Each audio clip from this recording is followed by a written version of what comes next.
It was the first day of school at the village of Kunda.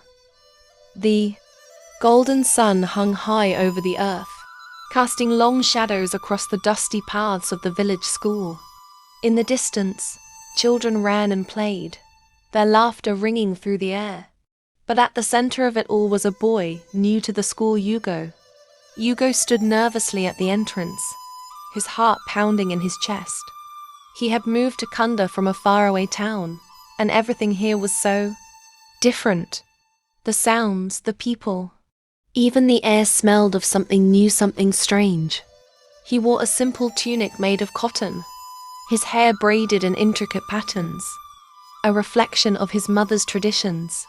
But there was a secret he kept hidden from everyone, a secret that haunted his family for generations.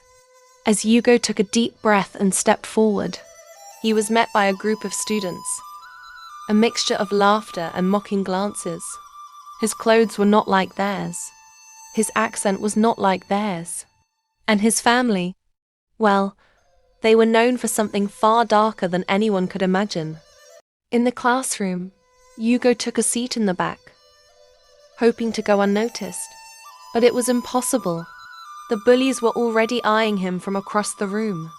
Nia, the loudest girl in class, smirked as she whispered to her friends, "Who does he think he is, showing up here dressed like that?" She snickered. "Does he think he's better than us just because he came from the city?" Her friends laughed, but Yugo kept his eyes down, praying the teacher would arrive quickly. But then the whispers began. Whispers about Yugo's family, his father a renowned healer, and the terrible curse that followed them wherever they went. Some said the curse had stolen the lives of his siblings. Others said it had made his father's healing powers dark and twisted. No matter what Yugo did, the whispers never stopped. They followed him everywhere. At recess, things only grew worse. As Yugo walked past the schoolyard, he was confronted by Nia and her friends. "Hey, Yugo, do you still talk to the spirits?" Nia taunted. "Did they send you here to cause trouble?" She grabbed a handful of dirt and tossed it at him, laughing as he ducked. Yugo wanted to defend himself, to show them he wasn't the frightened boy they thought he was. But he knew better.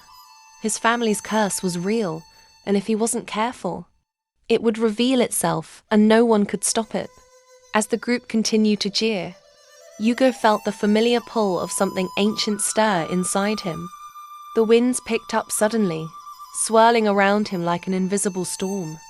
His heart raced, and he felt the old magic inside him awaken.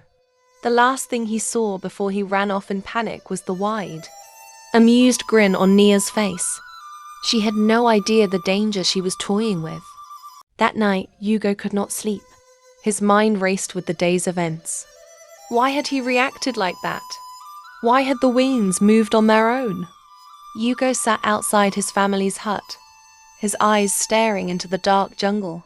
His father, a powerful healer, had warned him never to let the curse take hold.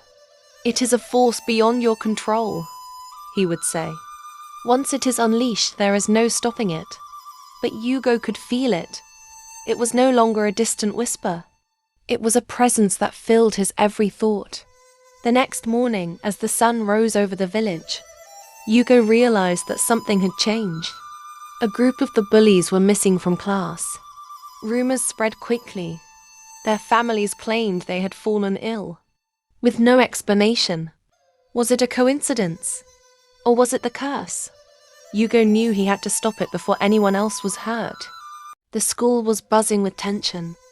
Nia and her friends had returned, their faces pale and worried. The bullies had learned the truth. Something strange had happened to them after they taunted Yugo. They had felt an inexplicable force, as though something was watching them. But Nia was not one to back down. She walked up to Yugo in class and sneered. "Did you do this, Yugo? Is your curse to blame?" Yugo stood up, his fists clenched. He had had enough. "I didn't do anything.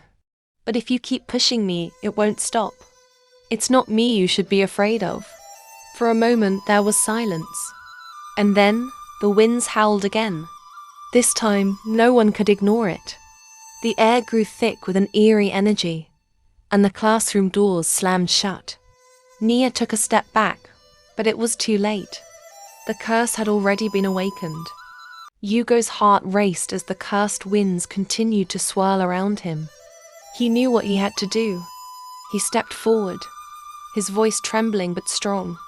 "I didn't want this," he said, speaking directly to the curse.